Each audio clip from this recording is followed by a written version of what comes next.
The airfield at Tacloban was dead silent, except for the wind and the slow hiss of leaking fuel. It was 2:17 a.m., and the Pacific War had turned the once smooth runway into a graveyard of twisted aluminum. 3 American planes lay in the dark, one missing a wingtip, one burned through the nose, and one resting crooked on its landing gear, its propeller bent like a pretzel. The mission board still listed them as combat ready. The maintenance log said scrap. That's when Staff Sergeant Tom Mallory walked out of the shadows, cigarette clamped between his teeth, grease up to his elbows, a wrench dangling from his hand. He stared at the wrecks for a long minute, then said to no one in particular, "They'll fly again." "Sir," one crew chief called back, half laughing, half serious, "we've got 3 corpses here." Command already called them dead. Mallory knelt beside the first wreck, a P-47 Thunderbolt with a hole the size of a watermelon through its oil tank, and ran his hand along the torn metal. "They're not dead," he muttered. "They're waiting." The others looked at each other. The rules were clear. Any aircraft with structural compromise beyond a certain point had to be stripped and scrapped. Field repairs of that scale were not only forbidden, they were considered sabotage. Mallory didn't care. He'd spent 3 years in maintenance hangars watching bureaucracy kill more planes than bullets ever could. He'd seen engines shipped back across the Pacific for inspection, while pilots fought without cover. And tonight, with Japanese raiders expected at dawn, he was done obeying. "Bring me the acetylene rig," he said. "Sir?" "The manual says, screw the manual." By 3 a.m., the sound of hammers echoed across the runway. Sparks burst against the night sky as Mallory and 2 mechanics began welding patches made from a wrecked transport's skin. They cannibalized parts from one plane to save another. A hydraulic pump from one, a carburetor from another, a flap section from a wrecked British Spitfire parked near the edge of the field. Someone asked, "You really think they'll fly?" Mallory didn't look up. "They don't have to fly far, just far enough to fight." He was committing a crime under military code, unauthorized modification of combat equipment. But to him, it wasn't rebellion. It was arithmetic. 3 planes meant 6 pilots who didn't die tomorrow. At 5:41 a.m., the eastern horizon started to glow. Engines coughed and sputtered to life one by one. The smell of oil and ozone filled the air. From the command tent, an officer shouted, "Who authorized that takeoff?" No one answered. The first plane rolled down the runway, shaky, uneven, then lifted, then the second, then the third. Mallory stood alone in the dirt, arms crossed, watching the sun rise behind them.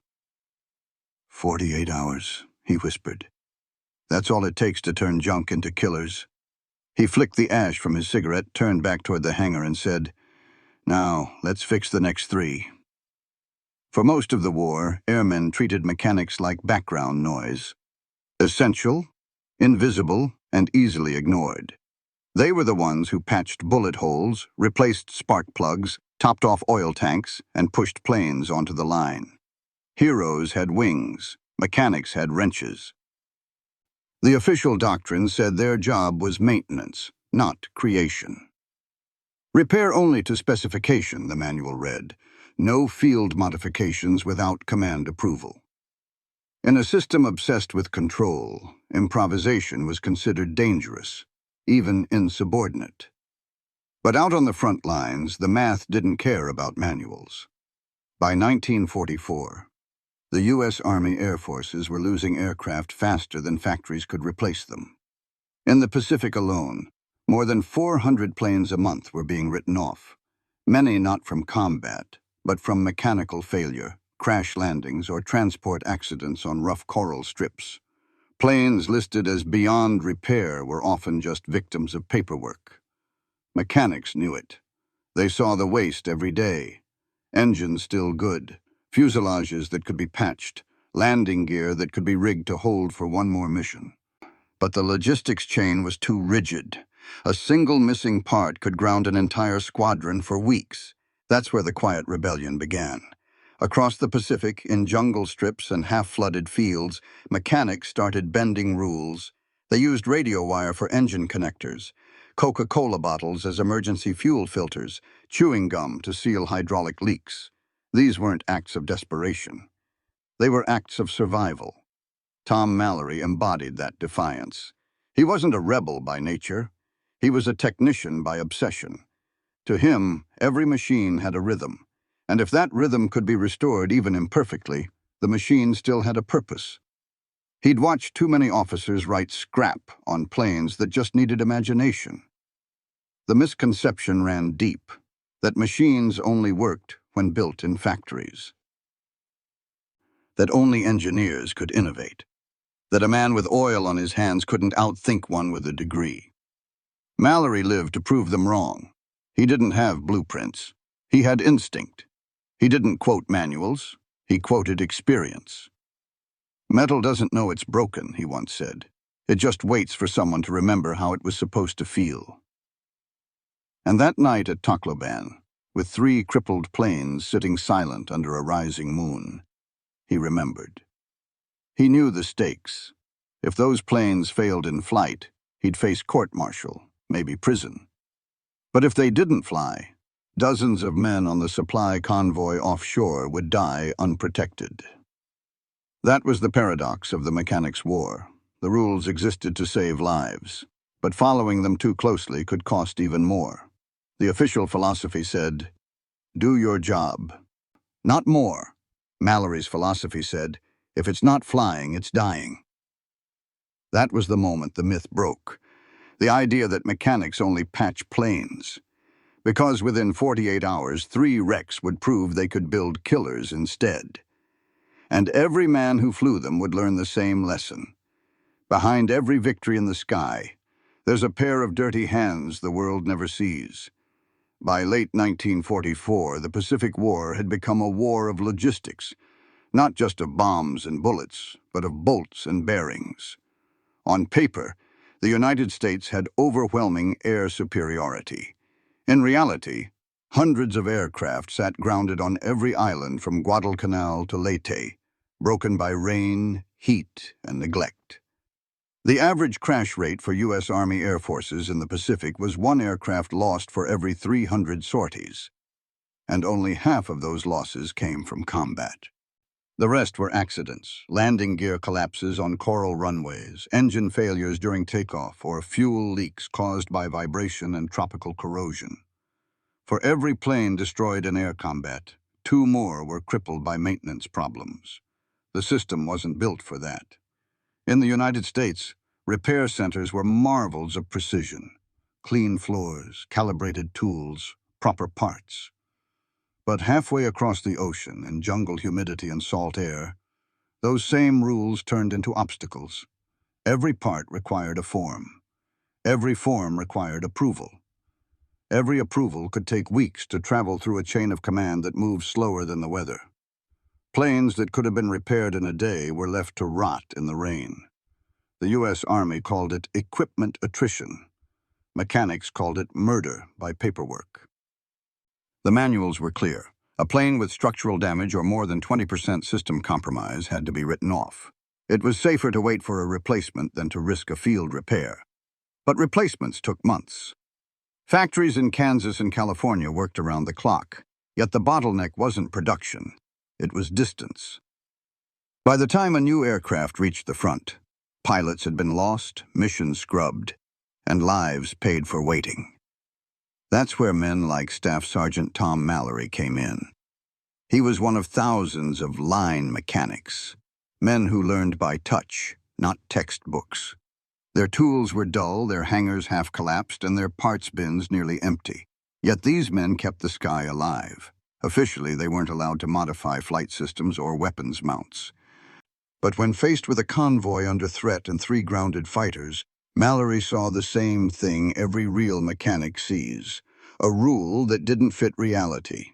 He knew the turnaround math cold. Factory overhaul time, 11 days. Field patch with authorization, 72 hours. Field patch without authorization, his way, under 48. And he knew that every extra hour meant another Japanese bomber could reach a convoy unchallenged. Mallory's crew wasn't reckless. They were rational under pressure. They'd done the math, and the math said the rules were wrong.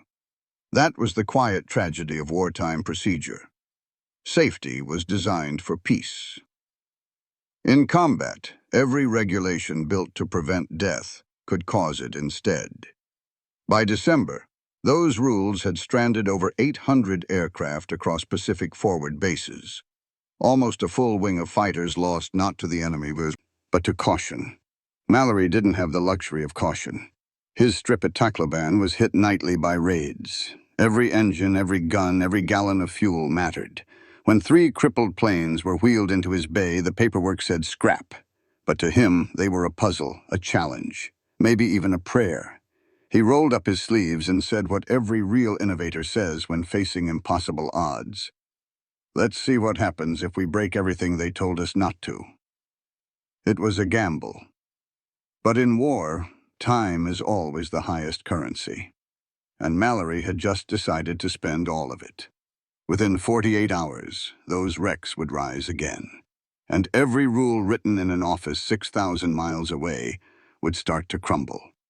In the official reports, the numbers looked sterile, neat columns of operational losses, non-combat incidents, and awaiting parts. But in the field, every line of data was a story of a plane bleeding oil under a tropical sun, while its crew waited for an answer that would never come. By the summer of 1944, over 2,400 U.S. aircraft were sitting idle across the Pacific, nearly a fifth of the total air strength in theater. At some bases, as many as 4 out of every 10 planes couldn't fly. And the reasons? Never enemy fire alone. 43% grounded due to mechanical failure. 27% awaiting replacement parts. 18% damaged in landing accidents. 12% written off as beyond repair, but often still fixable. Each idle plane meant fewer escorts, fewer bombing sorties, fewer convoys protected. Statistically, every grounded fighter increased the odds of a successful Japanese strike by 3%. That meant paperwork was killing men almost as efficiently as bullets. Every mechanic knew it, but few said it out loud. The supply system was too sacred to challenge. Except Tom Mallory. His logbooks tell a different story. Instead of maintenance codes, they're filled with numbers scrawled in pencil. Engine ratio mod plus 14% thrust. Overheat tolerance plus 9 sec. Field splice holding. These weren't repairs, they were reinventions. Mallory believed that the definition of beyond repair wasn't about the machine, but about the imagination of the man fixing it. He once told a younger mechanic, "The paperwork doesn't know what these hands can do." The command chain disagreed. Regulations required every plane deemed unsafe to be dismantled and its usable parts sent back through depot channels. The process took an average of 17 days, longer than most combat operations. Meanwhile, pilots were dying. On October 12, 1944, a Japanese bomber formation attacked a supply convoy off Leyte. 2 escort fighters that should have been airborne sat grounded for oil system failure. Both could have been repaired within hours. Instead, they were stripped for inventory. That night, the convoy lost 3 ships and 120 men. That was the reality that pushed Mallory past the breaking point. He'd seen enough good machines die on paper. He started keeping his own numbers. Turnaround times, failure rates, successful flight recoveries after forbidden fixes. In 2 months, his crew logged 61 unauthorized repairs and returned 43 planes to service. Not one of them failed in flight. To headquarters, that was insubordination. To Mallory, it was salvation. He knew the math of waiting was fatal. Every time a plane sat grounded, its absence rippled outward. Convoys hit, bridges left standing, soldiers on the ground outgunned. It wasn't about one aircraft. It was about tempo, the pulse of a war that moved faster than bureaucracy. Mallory's so-called illegal work wasn't rebellion. It was acceleration. And on that night at Tacloban, as he stared at 3 grounded fighters under tarps of rain, he already knew the odds. The supply manifest said no spares until next week. He said, "They'll fly by dawn." He wasn't wrong, because the difference between a broken plane and a flying one isn't paperwork. It's nerve, a wrench, and 48 hours of pure defiance. By the time the sun rose over Tacloban, the air smelled like burned oil and metal filings. The 3 grounded aircraft sat in the open. One P-47 with a cracked cylinder head, one P-40 Warhawk with a shredded control linkage, and one B-25 Mitchell bomber that had clipped a tree on landing and torn its right landing gear assembly clean off. All were labeled beyond field repair. Tom Mallory looked at them the way a surgeon looks at patients declared dead on the table. He didn't see wreckage. He saw possibilities. He started with the P-47. The engine block was fractured, its cooling manifold ruptured. The regulation fix required replacement of the entire assembly, something only a depot could do.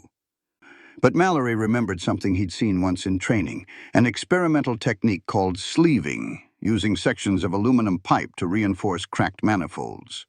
It was banned in combat zones because of explosion risk. He cut a section of tubing from the wrecked B-25, hammered it into place, and sealed the joint with powdered graphite and oil. A trick learned from an old mechanic who'd worked on race cars before the war. Then he pulled the throttle linkage, filed down the carbon buildup with a knife, and rewired the ignition with spare radio cable. "Illegal as hell," his assistant muttered. Mallory smiled. "Then let's not tell hell." Next came the Warhawk. The elevator cables were snapped, tension springs gone. He scavenged from the dead P-47, rigging a crude control linkage using a bicycle brake spring and the recoil cable from a .50 caliber mount. The modification wasn't rated for sustained stress, but it would hold through 2 missions, maybe 3. Finally, the B-25. The landing gear was beyond repair. Mallory cut it away entirely and welded a pair of makeshift struts from steel barrels, reinforced with bolts scavenged from a bomb trolley. The plane couldn't retract its gear, but it could roll and take off. "You'll land it in the mud," he told the pilot. "Don't argue." Every fix violated at least 3 regulations.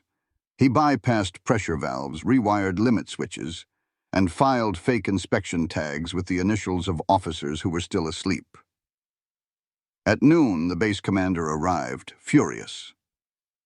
"Who authorized these repairs?" Mallory wiped his hands on a rag and said, "Nobody.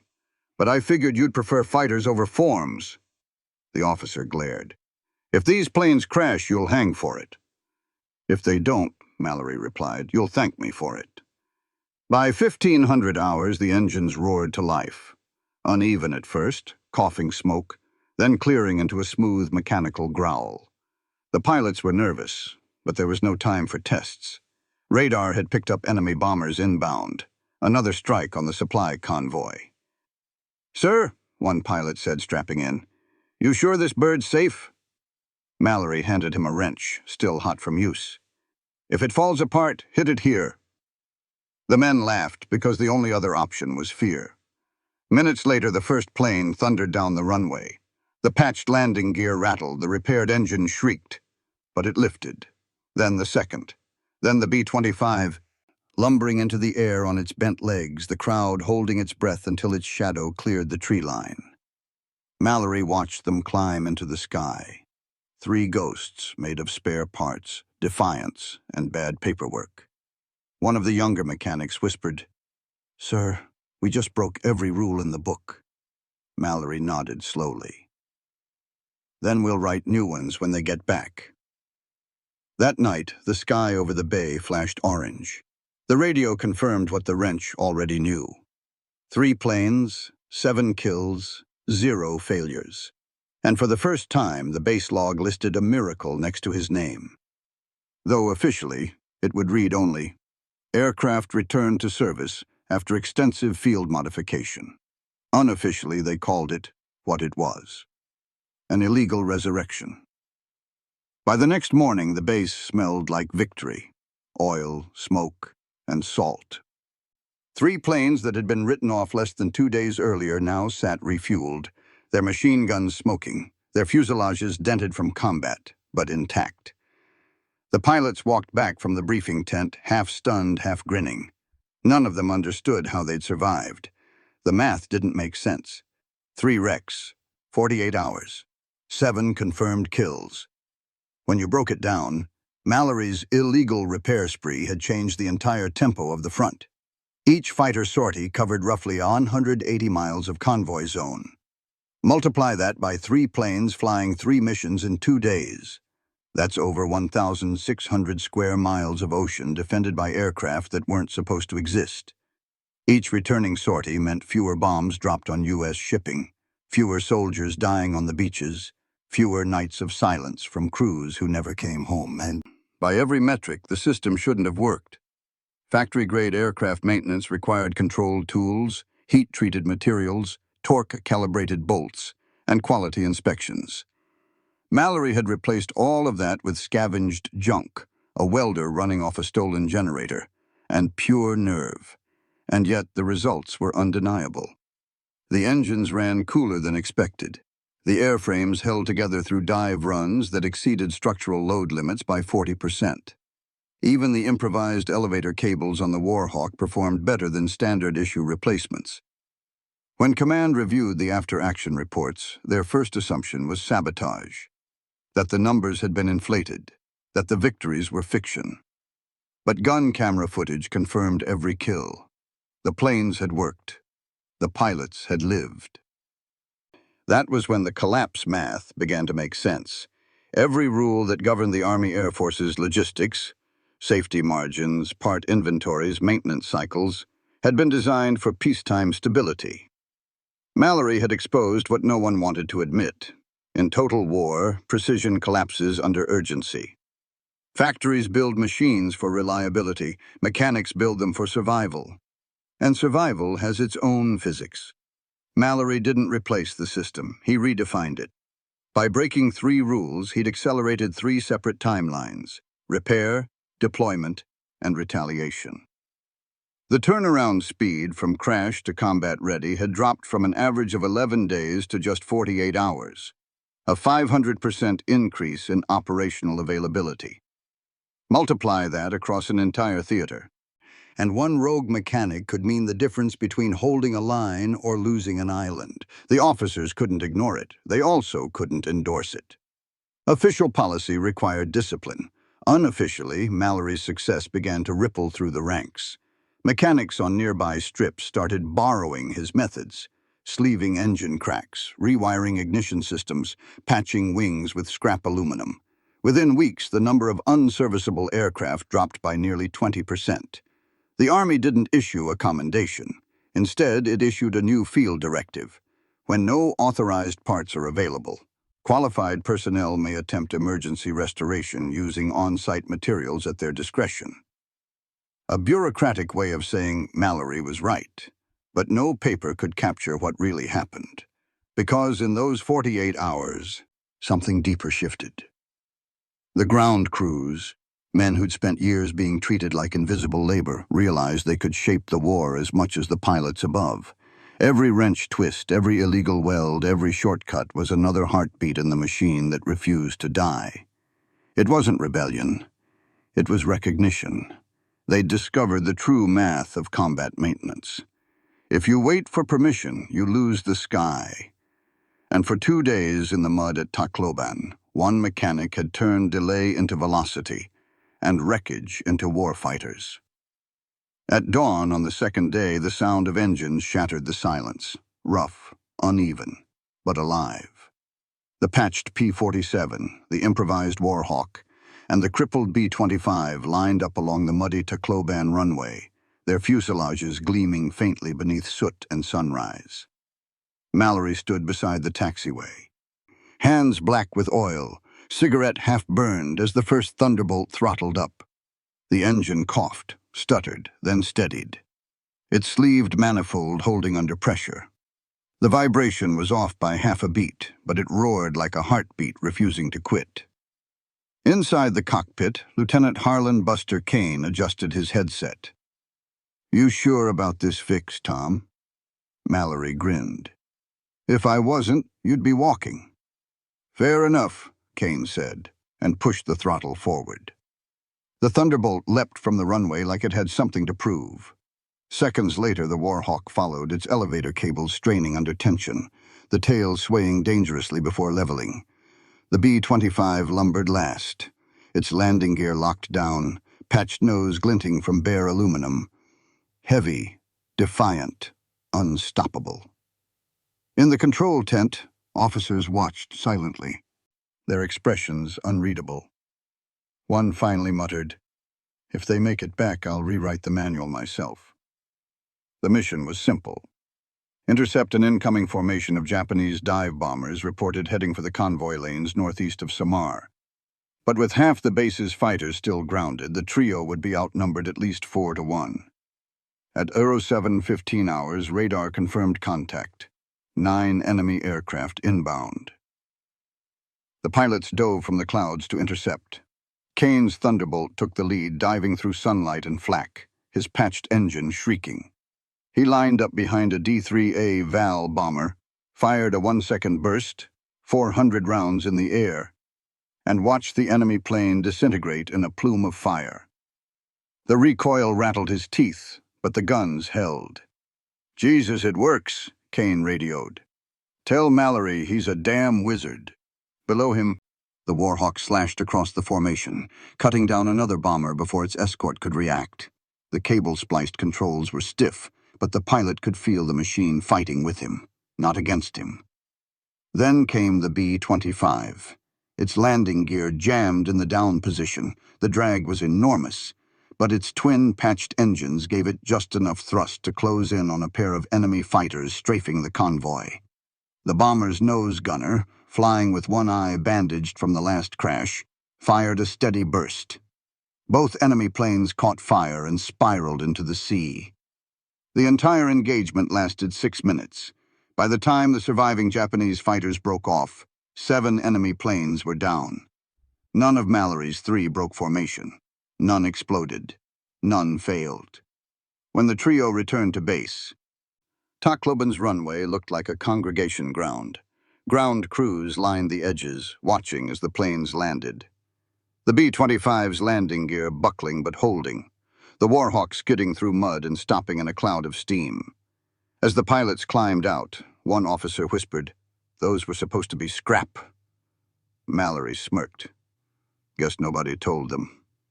Later that night, the men drank coffee laced with rum, sitting on ammo crates, watching the horizon flicker from distant fires.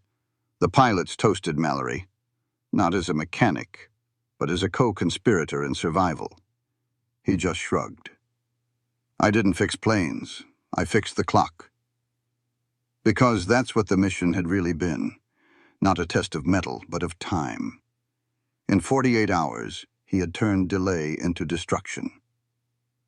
And every pilot on that field now understood that rules could never win wars. Only results could. And somewhere between smoke and silence, the first whispers began spreading through the Pacific. Find yourself a Mallory, or find yourself a coffin. The first mission should have been the end of it. 3 planes, 7 kills, 1 miracle. But war doesn't pause for paperwork, and neither did Mallory. The next dawn, just as the sky turned copper over the bay, a runner came sprinting from the communications tent. "Intercept order from Group Command. Enemy patrols regrouping near the convoy route." Mallory didn't even look up from the toolbox. "Fuel 'em. Patch the leaks. They fly again." "But sir, they just landed 6 hours ago." "Then we're already behind." That set the tone for the next 48 hours.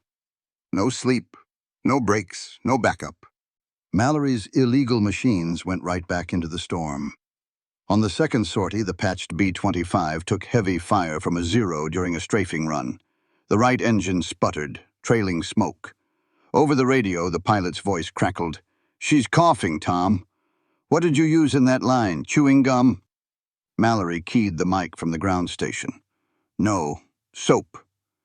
The base crew laughed nervously, but it was true. He'd sealed a cracked fuel joint using bar soap melted into a makeshift gasket. The plane kept flying, leaking, screaming, but flying. An hour later, the same B-25 dropped its payload across a Japanese supply barge convoy. 3 direct hits. 2 vessels went under in flames, the third capsized. That night, Mallory reworked the cracked cylinder in near darkness, using scavenged spark plugs from a wrecked truck. "If it detonates," his assistant said, "we'll never find the pieces."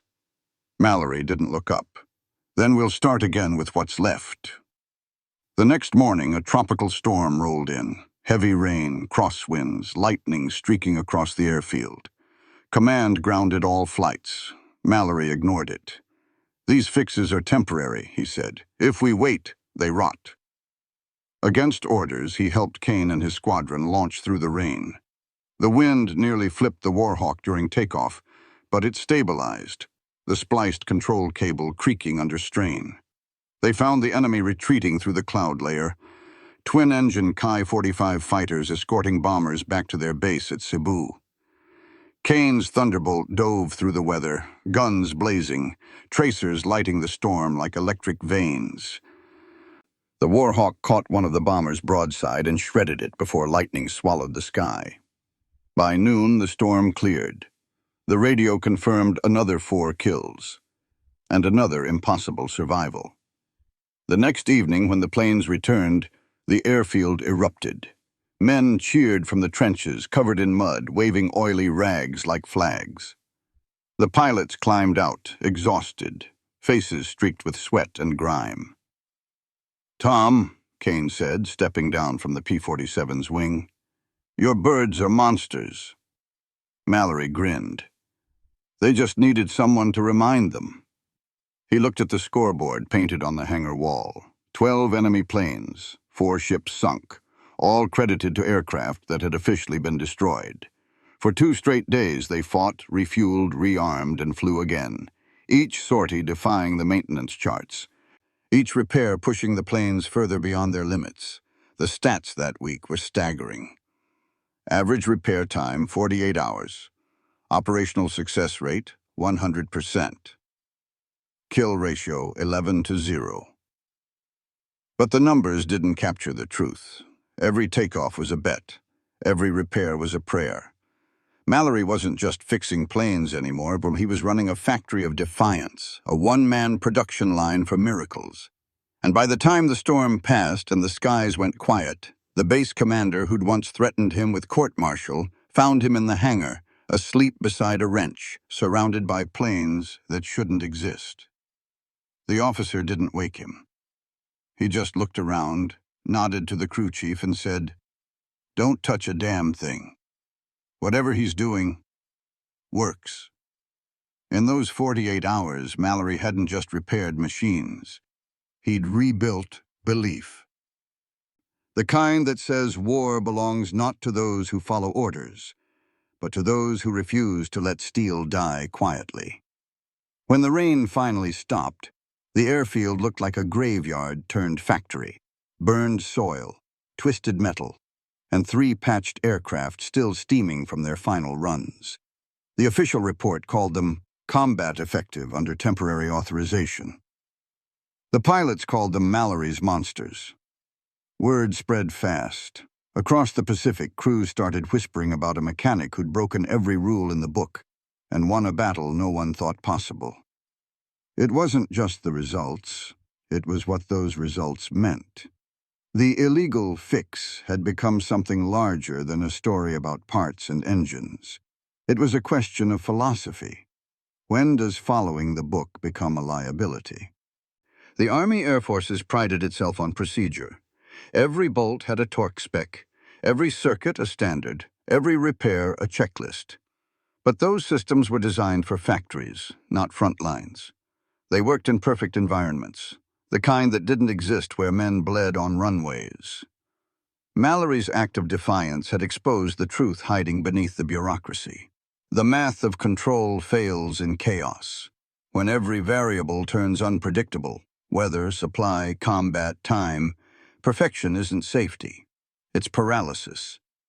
He'd chosen motion over permission, and the math had proven him right.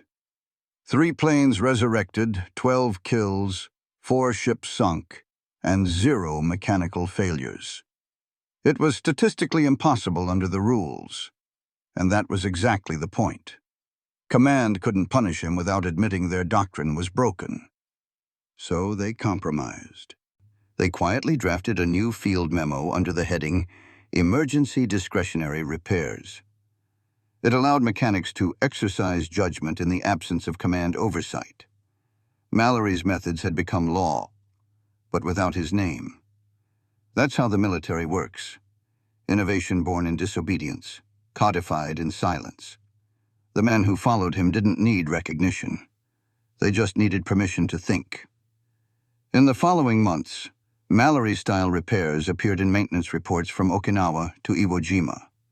Cannibalized planes flew again. Patched bombers returned from missions, and ground crews stopped asking for authorization before saving lives. Every rule broken became a heartbeat regained.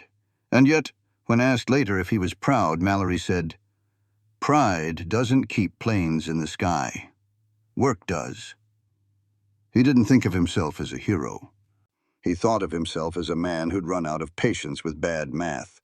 Because in war, the numbers always lie, until someone forces them to tell the truth. That was the real legacy of the illegal fix. It wasn't about one mechanic or one miracle. It was about a shift in thinking. The moment soldiers stopped waiting for permission to solve problems that needed solving now. War doesn't reward the obedient. It rewards the useful. Mallory had proven that usefulness was the ultimate virtue. His tools were crude, his hands filthy, his methods illegal, but his planes flew and his pilots lived. That was enough. The factory men back home would never understand it. They built machines by blueprint. Mallory built them by instinct. And when the history books listed the campaigns of 1944, the convoys that survived, the islands that held, his name wasn't there, but his fingerprints were. On every bolt tightened a little too hard. On every plane that shouldn't have made it home. The rule book said no. The war said yes. And somewhere between those two absolutes, Tom Mallory found the only truth that ever mattered in combat. If it works, it's right. Years after the war ended, the hangars at Tacloban were empty. Just cracked concrete, rusted hooks, and the ghosts of engines that once shook the ground. The jungle had swallowed the airstrip, vines creeping over the place where Mallory's monsters once stood. The noise was gone, but the legacy still echoed in the silence. Official histories never mentioned his name. In the glossy after-action reports, the victories were credited to logistical efficiency and field initiative. But every mechanic who had ever turned a wrench in mud knew the truth. The doctrine had changed because one man refused to wait for permission. By 1945, new manuals were circulating through the Pacific under a bland title, Expedited Field Restoration Procedures. Buried in the appendices were drawings and methods that mirrored Mallory's work, sleeving fractured manifolds, repurposing fuel lines, cross-fitting hydraulics from mixed aircraft types. None bore his signature. All bore his fingerprints. The Army never honored him publicly. No medal, no commendation. He didn't want one. "You don't pin awards on grease stains," he'd said, laughing. After the war, Tom Mallory went home to Kansas. He opened a garage on the edge of town, a dirt-floored shack with a faded sign that read, Mallory's Fix-It Shop. He repaired tractors, pickup trucks, and sometimes war veterans' motorcycles for free. When asked if he'd ever missed the noise of war, he said, "War's just work done too loud." But pilots never forgot. Decades later, during a reunion of the 5th Air Force, Lieutenant Buster Kane, now an old man with silver hair and shaking hands, raised a glass to him. "There was a mechanic who broke the rules and saved my life," he said. "He turned junk into killers. He made the impossible fly." That line spread through veterans' halls, through stories told over whiskey and memory. Mallory became a legend without needing to exist in textbooks, a myth for every ground crewman who ever had to make a dead engine breathe again. And in a way, That was his true victory. Because his wrench didn't just fix planes, it rewired a mindset. It reminded the military that innovation doesn't always come from blueprints or orders, but from sweat, defiance, and desperation. Every generation after borrowed his logic. Korea, Vietnam, Iraq, wherever machines broke faster than the manuals could keep up. The spirit of Mallory's wrench lived on. The tools changed, the planes changed, but the principle didn't. You don't win wars by following the book. You win them by writing new pages when the book runs out.